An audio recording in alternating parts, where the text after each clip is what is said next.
સાબરકાંઠામાં ખેડૂત સાથે દાદાગીરી કરનાર ગ્રામ સેવક સામે કાર્યવાહી કરાશે। ગ્રામ સેવક સામે જિલ્લા ખેતીવાડી અધિકારી કાર્યવાહી કરશે। તલોદના ગ્રામ પંથકમાં ફરજ બજાવતા સંજય બારોટ સામે કાર્યવાહી કરાશે। ખેડૂતે ગ્રામ સેવકને વિડીયો કોલ કરતા કર્મી ઉશ્કેરાયો હતો। કર્મીઓ સર્વે અર્થે ન આવતા ખેડૂતે વિડીયો કોલ કર્યો હતો। સંજય બારોટ નામના ગ્રામ સેવકે ફરિયાદ કરવાની ધમકી આપી હતી। સરકારી કામમાં રૂકાવટ અંગેની ખેડૂતોને ધમકી આપી હતી। બેજવાબદાર કર્મી સામે કાર્યવાહી કરવા ખેડૂતોએ કરી છે માંગ।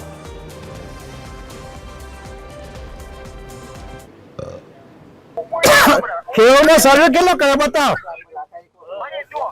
તમને મેં રિપોર્ટ કેટલા કર્યા તમારે રિપોર્ટ કરવો હોય આજે આરટીઆઈ કરો તમે કચેરીમાં પહોંચી જજો અને ત્યાંથી આવેદન નાખજો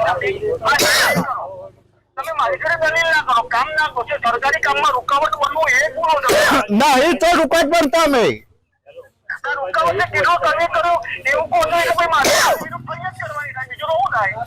ખેડૂત સાથે ગેરવર્તન થયેલ છે પણ એ સહેજ પણ ચલાવી લેવાય એવું નથી અને જે તે સમય પર જે પણ માનનીય જિલ્લા વિકાસ અધિકારી શ્રી સાથે ચર્ચા થઈને એમના પર જે પણ કાયદાની અનુસાર કામગીરીમાં તકલીફ પડ્યા બદલ ખેડૂત મિત્રોને જે પણ તકલીફ થતી હશે તેનું નજર ધ્યાને લઈને એક્શન લેવામાં આવશે।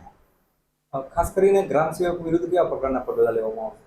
જે તે સમય પર જો વધારે ગંભીર ગુનો ગણાય તો માનનીય જિલ્લા વિકાસ અધિકારી શ્રીના પરામર્શમાં રહીને તેમની બદલી પણ થઈ શકે અથવા આગળ પણ વિચારણા કરી શકે।